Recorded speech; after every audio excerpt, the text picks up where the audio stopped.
When you search Muslim woman TED Talk on YouTube, these are the first 4 titles that come up. 1. What does the Quran really say about a Muslim woman's hijab? 2. The Muslim on the aeroplane. 3. What Islam really says about women. And 4. What do you think when you look at me? These are 4 of hundreds of talks by brilliant, intelligent Muslim women, women with different backgrounds, different dress styles, different races. And yet, as the titles show, they talk about similar issues. They battle against stereotypes and fight misconceptions about Muslim women. Now, they're important conversations, don't get me wrong, I've had them myself plenty of times. But I'm frustrated. Why is it that women like me in the West have to always talk about being Muslim women? Is it really the most valuable use of our time? And what does it mean we're not talking about? Those are the questions I asked myself when I was invited to speak here today, and they're the reason I'm not going to talk to you about stereotypes. Instead, I'm going to ask a question. I'm going to ask why we're so fascinated with Muslim women at all.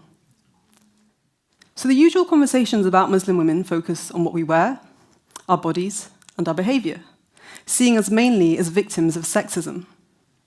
Now, you'd assume that that concern would benefit us in some way, that would improve our quality of living.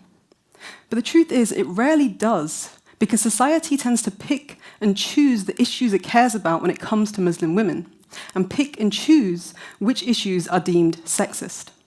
So, I'm sure we'll all be familiar with issues like forced marriage, female genital mutilation, and honor crimes. We know to see these as sexism facing Muslim women. But we're less familiar with thinking about the way sexism harms Muslim women more broadly. We're less familiar with thinking about the way sexism overlaps with racism and Islamophobia. And that means that we don't also think about the issues facing Muslim women, like the physical and verbal harassment visibly Muslim women face day to day due to Islamophobia. We're less aware of the fact that Muslim women are discriminated against in employment and the workplace. We rarely think about the issues of migrant, refugee, and asylum-seeking Muslim women, and I don't think we even know what the issues of Muslim women in detention and in prison are. So this picking and choosing of the issues we care about when it comes to Muslim women means we don't actually help women like me with the whole range of problems that we face. Instead, our picking and choosing makes it seem that all of the problems facing Muslim women come from Muslim men and from Islam. In that hypocrisy, we make it seem that sexism is a Muslim problem, when in reality, sexism is everybody's problem. I'm going to give you a few examples to show this hypocrisy more clearly. So last year in southern France, some beaches tried to ban the burkini. That's a full-body swimsuit that some women wear to the beach. The assumption behind the ban was that Muslim men force Muslim women to cover their bodies, so in order to liberate them, they would be made to undress. But the irony is that forcing somebody to undress is just as violent and oppressive as forcing them to dress a certain way. But in reality, very few feminists came out to cry that the ban removed from women the choice to do what they want with their own bodies, a usual feminist rallying cry. To me, this shows the hypocrisy. Instead of the ban being seen as sexist, the sexism that was focused on was the assumed sexism behind why women dressed as they did. It's hypocrisy. Another example is the focus on honor crimes. So honor crimes are associated with Muslims, particularly of South Asian heritage. They seem to happen when girls or women behave in ways their families disapprove of, and it leads to violence and sometimes murder. Now, that kind of violence is used as proof that Muslims are much more misogynistic than the rest of society. This kind of misogyny is incomprehensible to us. But the truth is, in Britain, we're very familiar with this kind of violence. In fact, when it happens in non-Muslim households, we know it as domestic violence. And domestic violence leads to the murder of 2 women a week in Britain.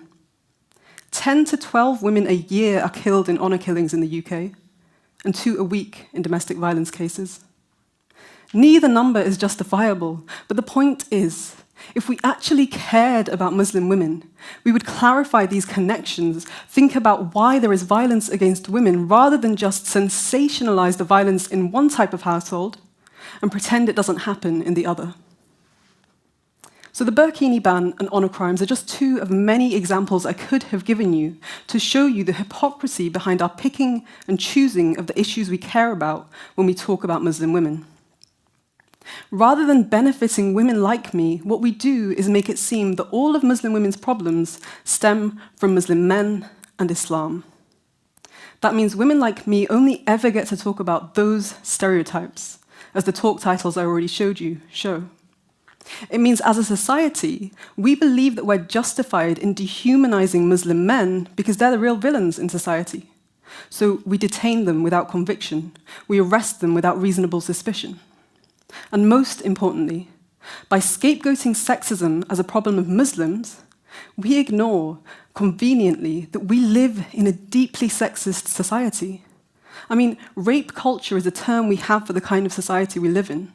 It's commonly acknowledged that people who aren't men don't feel safe to walk home alone at night. That's why I'm bored of disproving stereotypes about Muslim women. There is a much bigger battle to be fought, and I ask you to fight with me.